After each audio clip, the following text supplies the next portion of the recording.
Okay, sure. Okay. Okay. It's already 3 o'clock, I think, and we should start our Manila Forum. So a pleasant afternoon to all. We will now officially start the 6th Manila Forum. To the members and officers of the Association for Philippines-China Understanding, or APCU, led by its Chairman Emeritus, former President Gloria Macapagal Arroyo, APCO Chairman Secretary Raul Lambino, and APCO President Mr. Jeffrey Nang, to the officials of the Embassy of the People's Republic of China in the Philippines, led by the Ambassador of China to the Philippines, His Excellency Ambassador Huang Xilian, to our distinguished and eminent keynote speakers, to our official media partners, SMNI and the Manila Times. By the way, we are live streamed on the different social media platforms of SMNI, the Manila Times, and of course, APCO and the Chinese Embassy. To our friends, to our media friends who are also here, friends and colleagues and guests, ladies and gentlemen, welcome to the 6th Manila Forum with the theme, Retrospect, an Outlook for Philippines-China Relations. My name is Ana Malindog Uy, and I will serve as the moderator of this forum. Many of us know that the Philippines and China established formal diplomatic relation on June 9, 1975. However, the ties that bind the two countries are undoubtedly much more profound than 47 years. The historical links reflect not only our profound friendship, but a deeper kinship. The Philippines and China are natural friends, brought about by the circumstances of our geography and common historical experiences. Currently, the bilateral relationship between the Philippines and China remains strong and focused on friendship and positive cooperation within the ASEAN framework, and whether bilaterally and multilaterally. On this note, our forum today will focus and explore the gains and challenges of the bilateral relation between our two countries, the Philippines and China, and between our two peoples, Filipinos and Chinese, under the leadership of the outgoing President Rodrigo Roa Duterte. The forum will also, to a greater extent, explore perspectives, prescription, and the outlook of the two countries' bilateral relations under the incoming new administration to be led by President-elect Ferdinand Bongbong Marcos Jr. That being said, without further ado, let us start the program proper of the 6th Manila Forum. To start with, ladies and gentlemen, join me in welcoming former President of the Philippines and the Chairman Emeritus of APCU, former President Gloria Macapagal Arroyo, for her welcome remarks. Raven? A warm welcome to our keynote speakers, Communications Secretary Martin Andanar and Mr. Deng, President of Chinese Enterprises Philippines Association, or CEPA, as well as all the participants of this Manila Forum. I also congratulate Ambassador Huang and APCO President Nang for sustaining the Manila Forum even during these times of limited mobility. Secretary Andanar is certainly very well qualified to present a retrospect on the Philippines-China relationship because his job of communicating the work of President Rodrigo Duterte made him a special ringside observer to many accomplishments of the Duterte administration in that area. 3 years ago, I was privileged to hear Secretary Andanar trace in a very interesting way how the Belt and Road developed and how it was helped both people-to-people exchange and economic cooperation between the Philippines and China. I am sure he will be just as interesting and enlightening in explaining how the comprehensive relationship between our two countries went from triumph to triumph over the past 6 years. We look forward to hearing from the CEPA what their expectations are for the next chapter of Philippines-China relations. I understand that CEPA was established in the Philippines 20 years ago and has around 90 members composed mostly of state-owned companies that are into agriculture, manufacturing, construction, and technology. We also look forward to the analysis of Mr. Deng about the prospects of this relationship from his viewpoint as Bank of China Manila country head. When President-elect Bongbong Marcos emerged as winner in this year's elections, CEPA expressed its strong confidence and vowed to work with the incoming administration to contribute to the country's economic development. We look forward to Mr. Deng expounding on that statement. Thank you all, good morning to all, and welcome. Thank you, former President Arroyo, for that very inspiring and very informative welcome remarks. To introduce our first keynote speaker, let me call on the APCO Deputy Secretary General, Mr. Peter Lavinia. Sir Peter, you have the floor. Good afternoon. Allow me to add to the already interesting introduction of our first keynote speaker just made by our APCO Chair Emeritus, former President Gloria Macapagal Arroyo. Our speaker was a popular media personality before he joined the Duterte cabinet in 2016. Like the President, he hails from Mindanao and studied first at the Xavier University in Cagayan de Oro City. Then he proceeded to take up social and political studies at the Federation University of Australia. And he also took up masteral and special courses in media, communications, social entrepreneurship, and management from the National University of Singapore, the Asian Institute of Management, the Northern Illinois University, Georgetown University, University of Harvard School, Kennedy School of Government, as well as at the University of Hong Kong. In government, he is known to champion, among others, the Freedom of Information Act, the security and welfare of media workers, and the modernization of government media and communication capabilities. Most recently, he was at the forefront, as already mentioned by President Gloria Macapagal Arroyo, of the Duterte legacy, outlining the achievements of the administration, including the good ties with China. He also led the good bilateral relations between the Philippines and China in media cooperation among state media entities, and received broadcast media equipments donated by China, handed over by no less than His Excellency Ambassador Huang Xilian. We have a small group of media personalities fighting fake news and promoting Philippine-China understanding.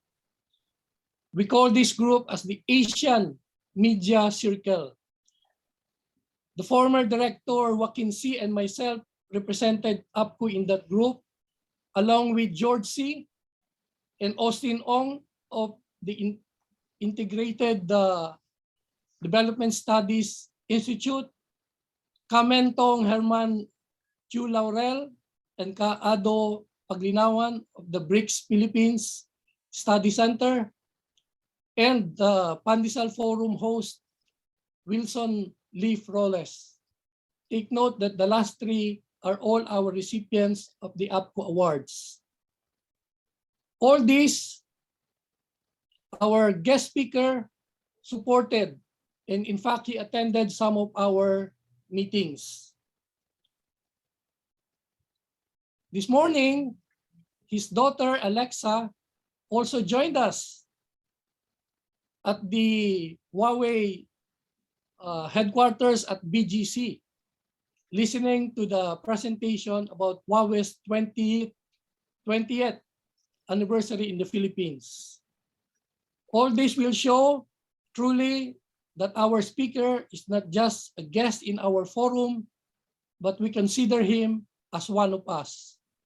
Ladies and gentlemen, let us all welcome the head of the Presidential Communications Operation Office and Presidential Spokesperson, the Honorable Secretary Martin Andanar. Thank you very much, Pete, my good friend, former colleague in government, my kababayan, and my distant relative in Mindanao. Maayong hapon kanimo, sir. To former President Gloria Macapagal Arroyo, Chairman Emeritus of Association for Philippines-China Understanding, to Ambassador Huang Xilian, Ambassador of China to the Philippines, Mr. Deng Jun, President of the Chinese Enterprises Philippines Association, Country Head of Bank of China, Manila Branch, Secretary Raul Lambino, the Association for the Philippines-China Understanding Chairman, President Jeffrey Nang, Association for Philippines-China Understanding, our moderator today, Professor Ana Malindog Uy. Good afternoon to everyone.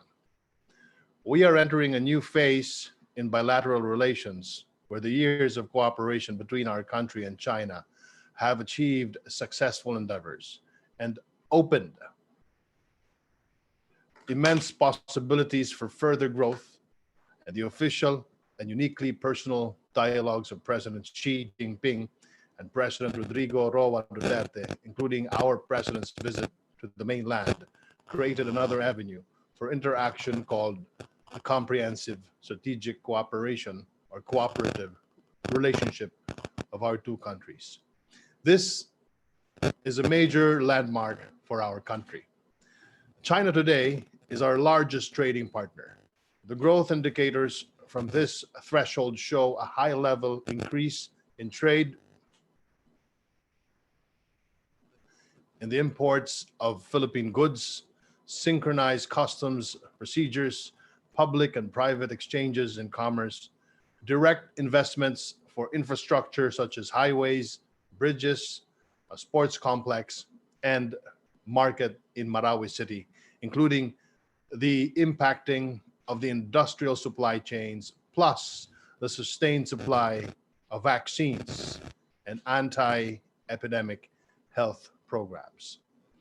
We must take note of the fact that China was the first country to donate millions of anti-COVID vaccines, attendant health and hospital supply, and the assistance of Chinese medical experts at the initial wave of the virus infection in our country. But the world today has acquired a different face. It yields to a post-pandemic landscape where the survival of humankind is seriously threatened, either by the impending scarcity of food because of the increased prices of petrol affecting the production of essential ingredients for food and basic commodities.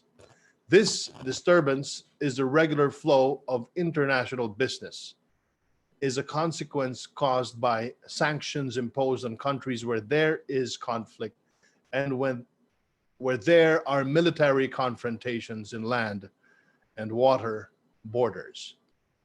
We are confident that China would be by our side for support and assistance. At the 14th BRICS Summit in Shanghai recently, the member countries of Brazil, Russia, India, China, and South Africa raised the global post-COVID recovery process as a major priority, while expanding military alliances loomed in several horizons of the world. There are battlegrounds where the countries involved are shadowed by other countries in a seeming race for the grasping power of homogeneity. This forum elevates our vision towards the promotion of peace, security, development, and cooperation on which BRICS was originally founded. China focuses our intents of the Belt and Road Initiative, which it launched more than a decade ago. In this manner, Philippines and China relations are concentrated on what has been spelled out emphatically and specifically on the following objectives. Integration, digitalization for acceleration, increasing in the flow of trade, of capital, of money, direct investments, technology, the exchange of information, data, culture, and ideas across boundaries and people-to-people interactions for the common good. Our islands are geographically at the center of the Pacific Ocean and the South China Sea. The archipelagic structure of our country is conducive to navigational passages and routes. Our foreign relations are anchored on the independence of our diplomatic alliances, and our friendship with all nations is the foundation of our freedom to uphold our sovereignty. We are positive that China would pursue dialogue for an acceptable common platform with no conflict. The Regional Comprehensive Economic Partnership, or the RCEP, strengthens our links with China, the ASEAN, Japan, and South Korea. Our global future is premised on these fundamentals, and Philippine-Chinese relations stand on this solid ground of partnerships for progress and peace. 47 years ago, we opened diplomatic ties with the People's Republic of China. The state of affairs for our tomorrows begins with the entrance of the new government of President-elect Ferdinand Marcos Jr., or PBBM, who was the young boy who first met with Chairman Mao Zedong at the initial meeting of former First Lady Imelda Marcos. And BBM's rallying cry for unity augurs well. It signals the continuance of our oneness and the strength of our relationship with China. May this new era uphold and uplift the gains we have achieved. Mabuhay to the Philippine-Chinese future. 谢谢. Thank you, Secretary Martin Andanar, for that very enlightening and informative keynote speech. Friends and colleagues, moving on. To introduce our second keynote speaker for the 6th Manila Forum, let me call on APCU's Vice Chairman, Mr. Sixto Benedicto. Sir Noy, the floor is yours. Thank you, Professor Anna. Mr. Deng Jun, the current country head of the Bank of China Hong Kong Limited, Manila branch, holds a doctorate degree in economics from Wuhan University. He has worked for the Bank of China Group since he graduated from the university in 1990. After holding various positions in the bank, he was appointed General Manager of the Bank of China Wuhan BTD branch in 2001. In 2006, he was appointed Deputy Managing Director for Dongfeng Peugeot Citroën Auto Finance Company Limited, a joint venture between Bank of China Group Insurance Company Limited, Dongfeng Peugeot Citroën Automobile Company Limited, and Bank PSA Finance. In 2009, he was appointed Assistant General Manager in the Bank of China Limited Head Office Corporate Banking Group. In 2011, he was appointed Country Head of Bank of China Limited Manila Branch. In addition, Mr. Deng is currently the Director of the Board of Bankers Association of the Philippines and the President of the Chinese Enterprise Philippine Association, or CEPA, the representative group of around 100 registered Chinese member companies in the Philippines, devoted to supporting enterprises from China to come to the Philippines for trade and investment. Without much ado, may I introduce to you Mr. Deng Jun. Thank you.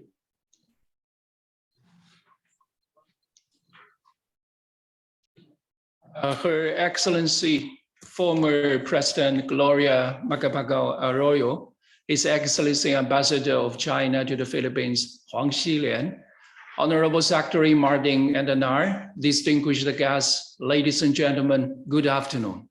First of all, thank you, Association for Philippine-China Understanding, for inviting me to share with you my thoughts on the retrospect and outlook for the China-Philippine relations. This is certainly a very timely and relevant forum as we continue to work together towards the sustainable development of our two nations. I have been working in the Philippines for the past 10 years. And for the last 6 years, during President Duterte's administration, I have witnessed that under the great leadership of President Xi Jinping and President Duterte, the bilateral ties of China and the Philippines are smoothly realized, taking an upturn and scoring consolidation and uplift, and continuously achieved tangible outcomes. Over the past 6 years, we consistently witnessed how the Build program of the Duterte administration complemented China's Belt and Road initiatives through the government-to-government projects carried out. We saw G2G projects implemented in highways and bridges, agricultural cooperation, anti-pandemic, disaster relief. At present, 16 projects have been completed and more than 20 projects are being implemented. To name a few, the East Patalian Bridge was completed ahead of schedule in July last year. Binondo Intramuros Bridge completed April this year. China Aid Agricultural Technology Center, which benefit over 134,000 households. Kaliwa Dam project launched last June, which will supply 600,000 tons of water each day after completion. These infrastructure developments will surely contribute to high economic growth, create jobs, and eventually attract more investments. Over the past 6 years, Chinese companies cumulatively invested 161 billion pesos in the country, which is 3 times higher than the 2010 to 2015 figure. China has thus become the Philippines' second largest source of foreign investments in the period of time. At the helm of this unprecedented growth is Department of Finance under the leadership of Secretary Carlos Dominguez III. In 2017, the DOF organized ASEAN Finance Ministers Investors Forum in Cebu to tackle ways of further harnessing investment opportunities within the Southeast Asian region. In 2017 and 2019, they organized the Philippine economic briefings in China, aimed to provide potential Chinese investors with an in-depth update on the Philippine economic, physical, and political situation, as well as on the administration's Build program. It is during the past 6 years where we saw the successful issuance of the Philippine first and second Panda bonds, or RMB denominated bonds, in 2018 and 2019 respectively. This enables the Philippines set the bar for other Asian countries interested in tapping the surging Chinese market through RMB denominated bonds. This successful issuance also exhibited the strong confidence of the investors in the outlook of the Philippine economy. Over the past 6 years, we witnessed the improved levels of trade cooperation between the two countries. Through years of enhanced economic partnership between Philippines and China, the bilateral trade between two nations has reached a new level, where trade volume has doubled to $82 billion. China has become the Philippines' largest trading partner and has jumped to become the Philippines' second largest export market. The Department of Trade and Industry, headed by Secretary Ramon Lopez, had a great role in making this happen. The DTI implemented impressive projects that produced endless opportunities for Philippine and Chinese businesses. In 2017, the SME Cross-Border Trade and Investment Conference was held with over 600 small and medium enterprises, both from China and the Philippines, participating in the matchmaking process. For 4 consecutive years from 2018 to 2021, the DTI facilitated the participation of Philippine exhibitors in the China International Import-Expo in Shanghai, which provided a platform for companies to showcase their products and their brands in order to find and develop more business partnerships. Secretary Lopez called the event a big win for Filipino companies, adding that Philippine products known to be of quality to foreign buyers receive overwhelming approval at CIIE. In 2021, the DTI, through the Board of Investments, promoted the Philippines and its many investment opportunities during the China International Fair for Investment and Trade, where Chinese businesses were able to participate, including the Philippine Investment Forum, the Philippine Construction and Infrastructure Opportunity Investment Forum, and many other forums online and on-site. Over the past 6 years, with the support of the central banks of the Philippines and China, we saw the cultivation of the financial cooperation between the two countries. The Philippine RMB trading community was established in 2018, composed of the Philippines' 13 largest banks together with the Bank of China to facilitate direct foreign exchange trading of the Chinese RMB and the Philippine peso. This enables clients to save on friction costs while using a more efficient way to transact payments. The Philippine RMB Clearing Bank was established in 2021 and is the milestone of the development of local RMB market, where the total volume of RMB cleared in the Philippines amounted to nearly 1 trillion RMB, which is 10 times bigger than in 2016. This ranked the Philippines third in cross-border RMB transactions among the Southeast Asia countries in 2021. BSP Governor Benjamin Jokno shared that the establishment of an RMB clearing bank in the country is an important step in the currency diversification of the local market, adding that the establishment of an RMB clearing facility in the country will help strengthen the financial sector through direct access to Chinese yuan market, liquidity provision of the local RMB market, and cost efficiency for trade transaction. For the past 6 years, more and more Chinese have a better understanding of the Philippines and on how to do business in the country. The Chinese Enterprises Association of Philippines saw a 70% significant increase in the membership from various industries. To date, CEPA members have worked with the Philippine government and the partners to provide over 150,000 jobs in the process of revitalizing the Philippine economy. We have the utmost gratitude to both the Philippine and the Chinese governments in nurturing its bilateral relations, making all these achievements happen, which brought great benefits to the businesses and the people of both nations. I agree with Governor Ben Jokno when he said that the current administration is the golden years of the Philippine infrastructure, thanks to the Build program, when the government spent 5 to 6% of the GDP, that in turn provided us with better airports, seaports to further boost the country's international trading. This program created high-quality jobs for Filipinos, which expanded the country's capacity to gain economic growth.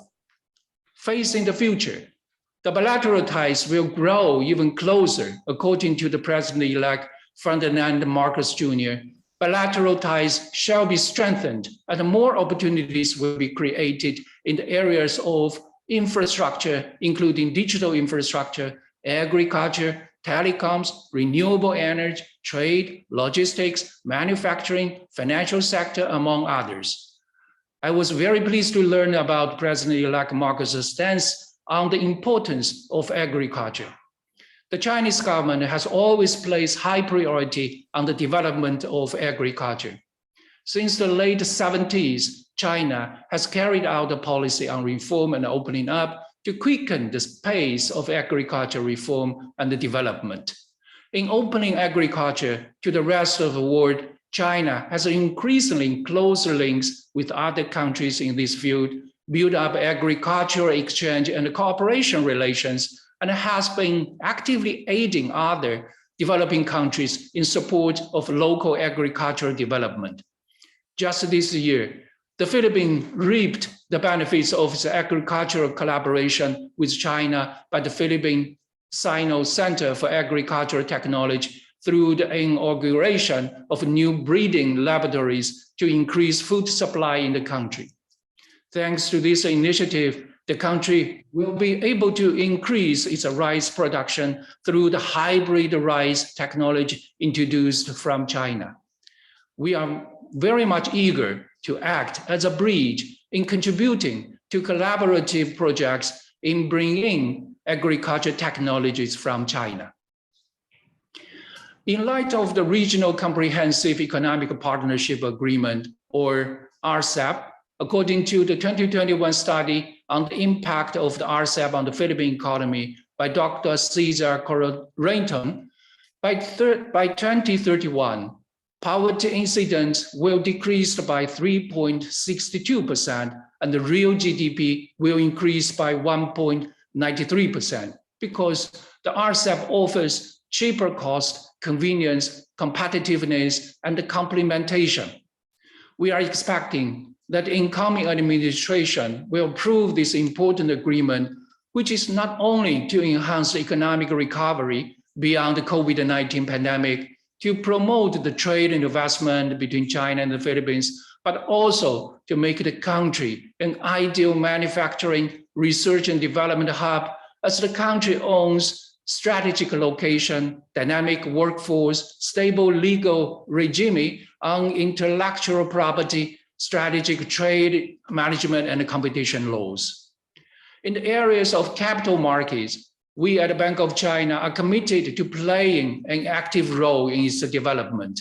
We shall underwrite more issuance of the Philippine government's bond because we are fully confident in the economic development of the country under the incoming administration.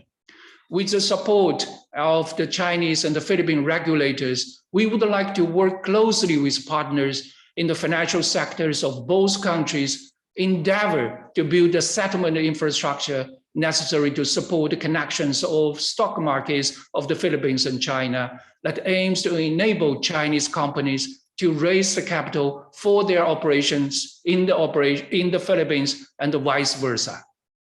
Chinese Enterprises Philippine Association, on the other hand, will help continue to deepen cooperation between the two countries in the fields of infrastructure, agriculture, green energy, cross-border e-commerce, and jointly promote the implementation of more projects to bring more benefits to the people of two countries.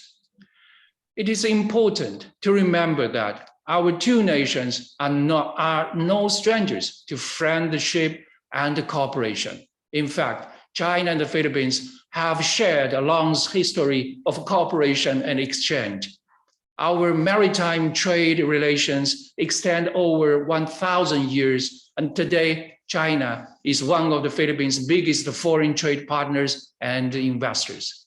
The members of Chinese Enterprises Philippine Association, together with local businesses, will remain committed to supporting the sustainable growth of the Philippines as one of Asia's fastest growing economies by playing a bridging role to make continuous efforts, implement social responsibility initiatives, and produce greater contributions to deepening economic cooperation and promoting the people-to-people connections between the two countries.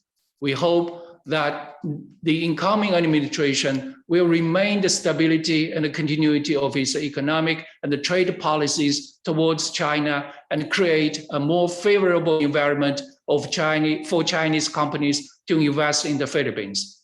We are convinced that the bilateral relationship of the Philippines and China will continue reaching new heights. Thank you, and mabuhay.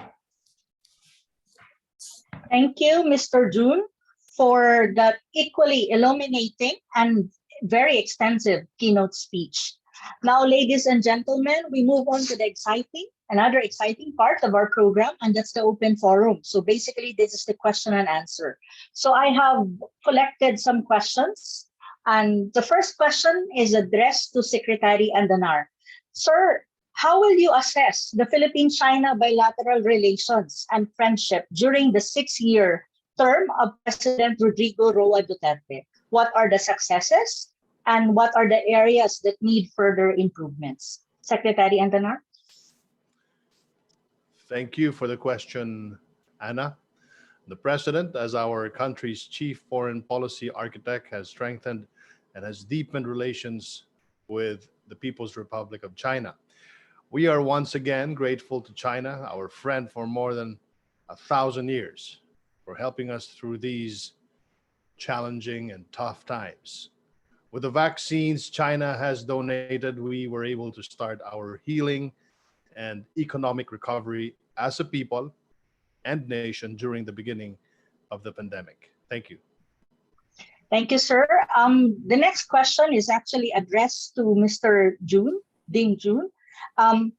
The question is, under the new incoming administration with a Marcos presidency, what are the areas of cooperation and coordination that both countries should focus on and pay more attention to, paving the way toward a more robust and reinforced Philippine-China mutual understanding and friendship, an economically strong and financially viable Philippines?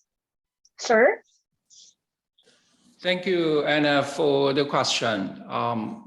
The longevity of the Philippines and China relations points to a complementarity of our two economies. I think at least there are at least 3 areas that both countries can focus on to help create an economically strong and financially viable Philippines. First is in the infrastructure industry. Infrastructure has been and continue to play an important role in China's economic growth.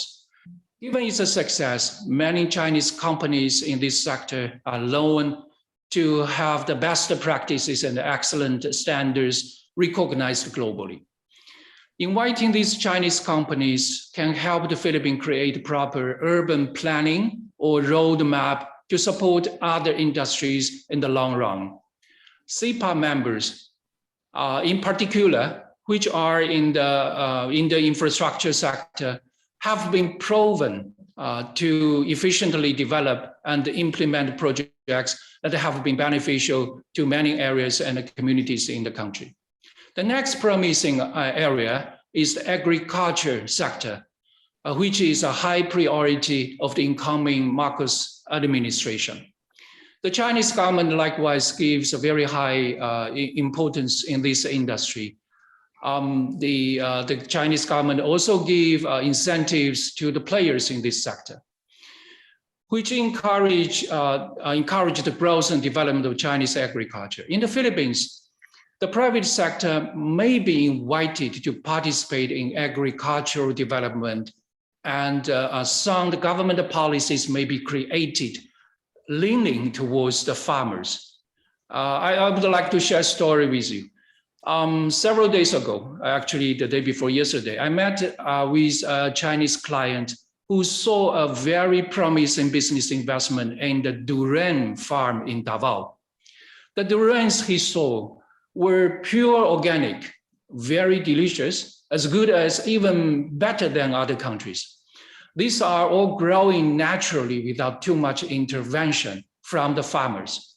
He believes that by introducing Chinese agricultural technology and equipment, combined with a good management from the hardworking Filipino farmers, production will increase greatly, quality will even be made better, and will ultimately result to good return to the farmers with promoting Philippine brands in the international market.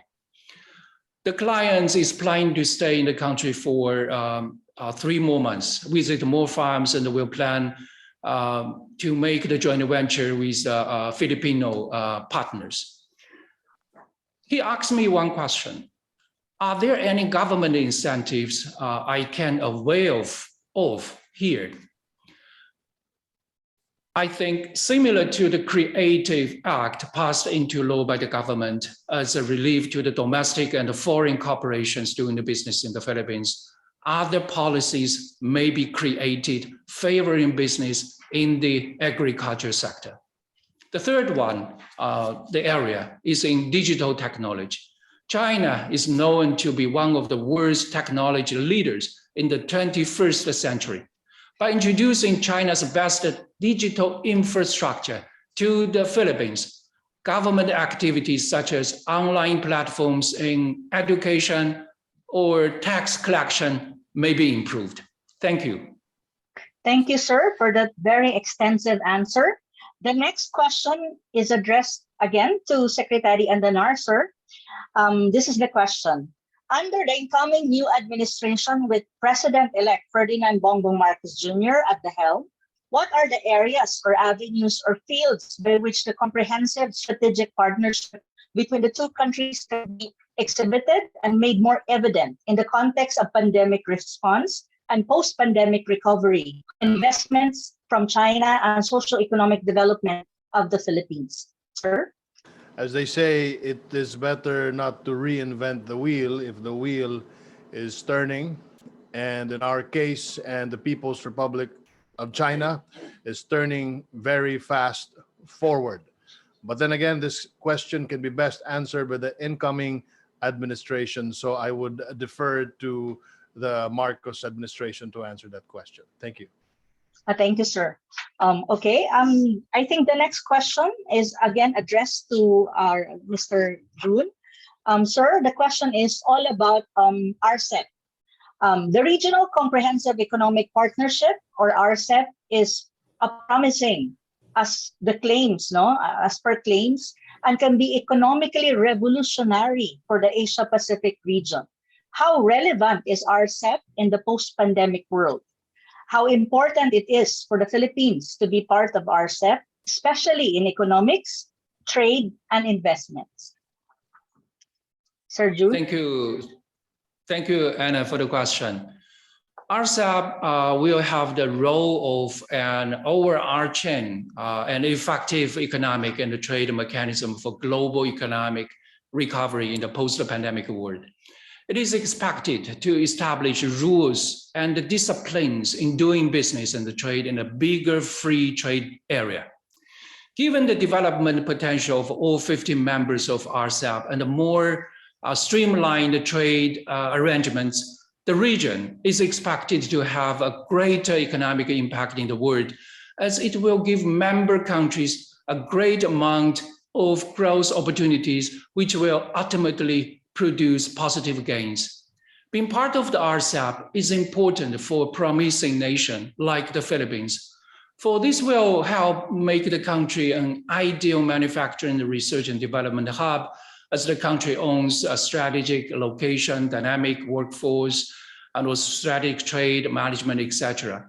Together with the Philippine business community, we look forward to the incoming administrations approving this important agreement, which will help accelerate economic recovery beyond the COVID-19 pandemic. Together with the country's key economic reforms, such as the Creative Act, amended Retail Trade Liberation Act, amended Foreign Investment Act, and amended Public Service Act, and through RCEP, the Philippines will be able to have access to a much broader market base, and advanced technologies will gain increased investor confidence, some of the key elements in boosting economic growth. Thank you. Thank you, sir, for that another extensive answer. I think another question is addressed to Secretary Andanar, and the question is, how will you assess the handling and the management of the differences between the Philippines and China, particularly the dispute over the South China Sea under the Duterte administration? What are the successes? What needs to be improved? What's the way forward or best possible scenario for the both countries to overcome such differences and competing claims over the disputed South China Sea? Sir Andanar? Thank you, Anna, once again. The Sino-Philippines relationship has been placed in a better platform, has not been any better than what we have experienced the last 6 years. The president, meaning President Rodrigo Roa Duterte, has handled the arbitral issue carefully and decisively. This is exhibited by his unrelenting stance on the West Philippine Sea, where he time and again has mentioned that the 2016 arbitral award is a significant contribution to the body of international law, particularly the 1982 UNCLOS, and that it singles out no one. We have pledged to uphold the full and effective implementation of the 2002 Declaration of the Conduct of Parties in the South China Sea, adhere to freedom of navigation, overflight, exercise self-restraint, and protect the marine environment as stipulated in the UNCLOS. Thank you. Thank you, Secretary Andanar. And then the last question, actually, both of you can respond, but I will ask first, I think, Mr. Deng, and then Secretary Andanar, if you wish to respond to the question. The question is, what are some of the ways or avenues by which the people-to-people relations and ties between the Filipinos and the Chinese can be strengthened and reinforced further, paving toward a stronger and more reinforced Philippine-China friendship and understanding? Sir? Thank you, Anna, for the question. As economic ties between the Philippines and China have been continuously developing, cultural exchange needs to be intensified. Communication helps countries to develop their relationships, but the real communication starts from cultural exchange.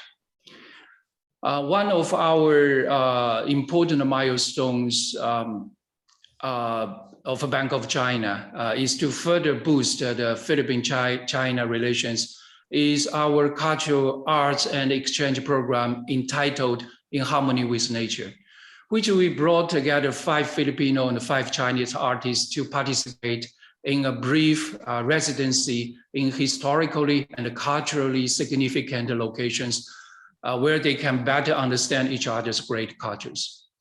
I'm reminded of an anecdote from Manny Badimore, a renowned Filipino artist who is one of the participants of the cultural exchange program. He believed that art transcends national borders, saying that a painter's brush can easily build bridges rather than walls between China and the Philippines. Another way that we can strengthen Philippines and China relations is through enhancing our tourism initiatives.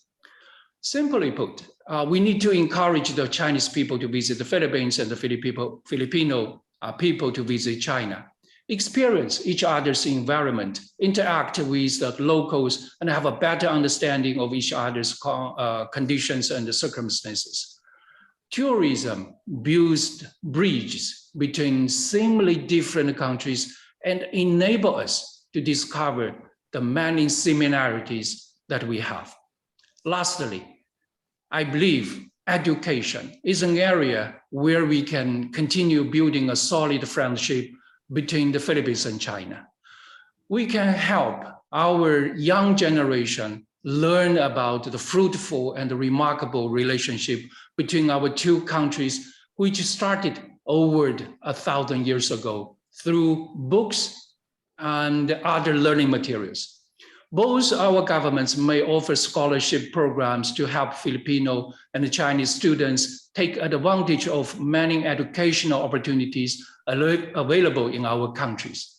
By building mutual trust and collaboration through education, I think it will not only further cultivate the Philippine-China relations, but we would also be able to find ways on how we can work together to help our nations achieve growth and success. Thank you. Thank you, Anna. Thank you so much, sir. Secretary Andanar, you will comment a bit. Oh, yes, sure, Anna. Thank you, sir.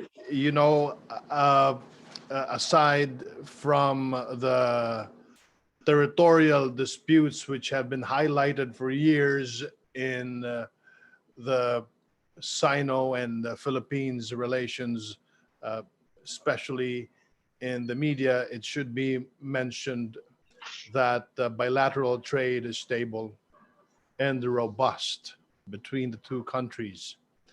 In addition, to reinforce people-to-people ties, tourism, promotion between the Philippines and China has also been intensified. And let me just add to the suggestion that perhaps it will be a helpful strategy to zero in the food, travel, exchanges.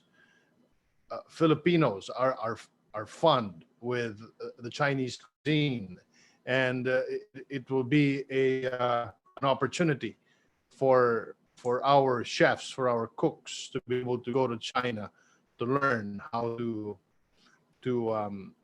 cook traditional and even bona fide Chinese cuisines, as well as the Chinese chefs to visit the Philippines to learn our traditional way of cooking our popular food back here in the Philippines. And let me just add to that that the Presidential Communications Operations Office, through the special agreement between the Chinese government, has sent hundreds of students, hundreds of media workers from government, including the private sector, to learn the media landscape in Beijing and other provinces of China. And all of those who have gone through the training have been very impressed by the high technology and by the different ways of disseminating information in China. As a matter of fact, they have written me letters, sent me messages thanking me for promoting such a very good program between the Chinese Embassy and the Presidential Communications Operations Office, both from the government communicators and the private communicators here in the Philippines. And this is one of the best ways to foster people-to-people ties and to somehow diminish the negative perception being portrayed on television, online, on radio, on print about the People's Republic of China. And as they were impressed, I was very impressed too during my first trip in Beijing. Traveling really is one of the best ways to enhance one's knowledge and to broaden one's mind beyond his own borders. Furthermore, perhaps holding sports and other cultural exchanges can also strengthen, again, our relationship, our people-to-people relationship ties, as these can increasingly foster understanding among Filipinos and Chinese. Again, supporting the suggestion earlier to strengthen our student exchanges program. And perhaps let me add to that as well, the learning of Mandarin and the learning of the Filipino language can also be exploited, can also be studied by the Chinese embassy and the Philippine government. So perhaps we can send our linguists there in China, and the linguists in China can be also sent here in the Philippines. Thank you. Thank you very much, Secretary Martin Andanar and Mr. Deng Jun, for being patient and responding to the questions. And also thank you to you both for the extensive and elaborate answers to all the questions. We appreciate it much. Moving on to the last part of our program, for the closing remarks, Let me call on the Ambassador of the People's Republic of China to the Republic of the Philippines, His Excellency Ambassador Huang Xilian. Sir, you have the floor.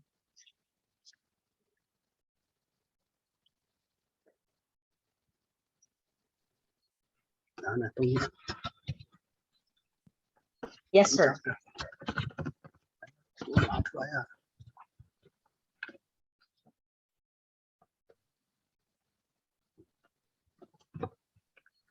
Okay, thank you, Anna.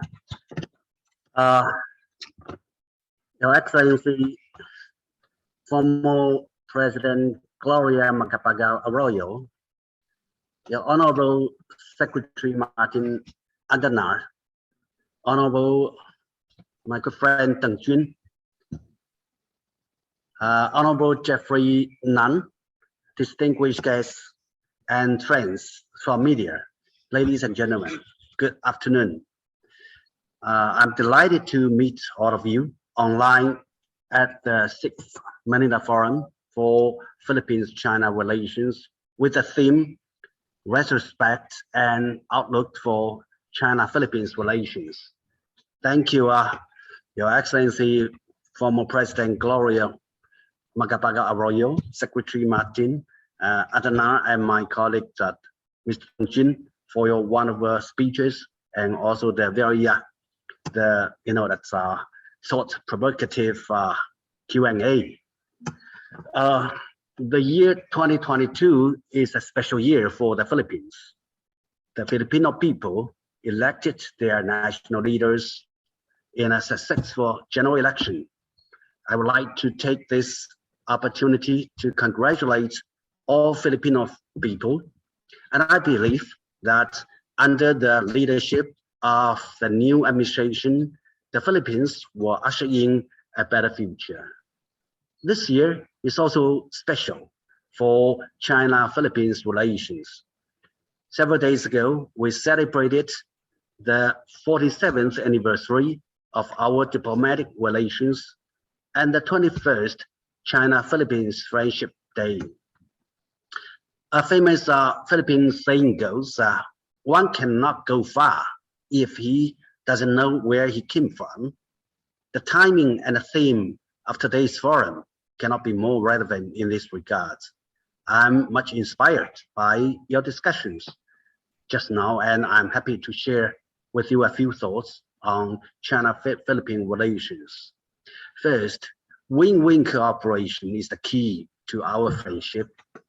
Win-win cooperation has always been the theme of our relations, especially in the past 6 years under the leadership of President Xi Jinping and President Duterte. Our bilateral ties have turned around, consolidated, and being elevated, bringing tangible benefits to our two peoples. And the facts have shown that our joint effort to seek development and revitalization fulfills the common aspirations and fundamental interest of the two peoples. I would like to take this opportunity to thank all those who have contributed to China-Philippines relations. Currently, the global economy is facing severe challenges from high inflation, fragile supply chains, and energy and food crises.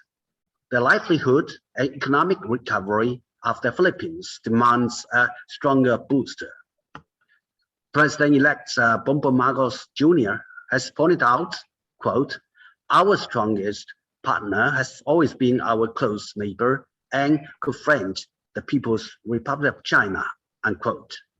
China will continue to carry out infrastructure cooperation with the Philippines and keep our doors open to more Philippine agricultural products and make more investment in this country to facilitate Philippines' efforts in accelerating industrialization and modernization and capacity building for self-generated development. China is also willing to do its best to help the new administration to effectively deal with the rising prices and shortage of agricultural production materials. and work together to face the uncertainties of the world. China sincerely welcomes the Philippines to actively participate in the global development initiative proposed by President Xi Jinping to jointly create a prosperous future for global development. Second, peace and stability is the safeguard to our friendship. Over the past 6 years, following the important consensus reached by our two leaders, we have persevered in properly handling differences, providing an important safeguard to our friendship, and contributing to regional peace and stability. History tells us that when we can properly handle and manage the differences, our cooperation will proceed without disruption. But when disputes are allowed to escalate or even get out of control, the overall bilateral relations will suffer. We hope to work with the Philippines to find ways to properly manage and resolve our differences in the spirit of goodwill and pragmatism. Currently, the world is in a new period of turbulence and transformation, and peace and security is faced with new challenges.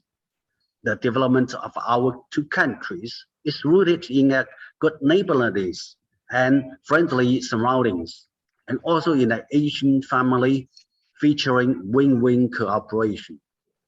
Regional security cannot be achieved by strengthening military alliances, and the future of the region must be kept firmly in our own hands. The Global Security Initiative proposed by President Xi, with the future of all humanity in mind, offers China's solution to international security challenges. The Philippines are welcome to join this initiative so that we can work together to address global challenges. Third, mutual understanding and affinity is the bond of our friendship. As a Chinese saying goes, those communicating with hearts, their friendship lasts. China and the Philippines are very close to each other in terms of geographical location, ancestral ties, and cultural backgrounds. People-to-people exchanges have always been the foundation of our bilateral relationship. Our predecessors, such as Admiral Deng and the King of Sulu, brought our two peoples closer by making others' efforts. A few days ago, we successfully held the awarding ceremony for the awards for promoting Philippines-China understanding to honor those who have long been committed to enhancing China-Philippines mutual understanding and friendship. Their deeds are worth remembering, and their contributions will go down in history. At present, China-Philippines relations are in a crucial period of building on the past and ushering in the future. I look forward to more people from all walks of life participating in the great cause of promoting mutual understanding between our two peoples to ensure that our friendship will last from generation to generation. Ladies and gentlemen, last month, President Xi had a telephone conversation with President-elect Bongbong Marcos Jr. They envisioned together a bright future of our bilateral relations, where our relations will shift to a higher gear, and the blueprint for bilateral relations, bilateral friendly cooperation will be followed through. This not only reflects the political determination of the two leaders, but also the common aspiration of our two peoples. China is willing to work with the Philippines to seize the new opportunities to create a better future for China-Philippines relations. Thank you, and mabuhay. Thank you very much, Your Excellency Ambassador Huang Xilian, for that encouraging closing remarks. Ladies and gentlemen, friends and colleagues, our forum has come to an end. On behalf of APCU and the Chinese Embassy in the Philippines, I would like to express our sincere thanks to everyone for joining us in the 6th Manila Forum. I would like to especially thank sincerely our distinguished and esteemed keynote speakers. And I would like also to extend our heartfelt thanks to our official media partners, SMNI and the Manila Times, for live streaming the forum on their social media platforms and also for promoting our event. Ladies and gentlemen, we hope you've learned something from our excellent and esteemed keynote speakers. We will see you all in our next Manila Forum. Have a great day, everyone. Stay safe and healthy. And thank you again. Sheshe, mabuhay po.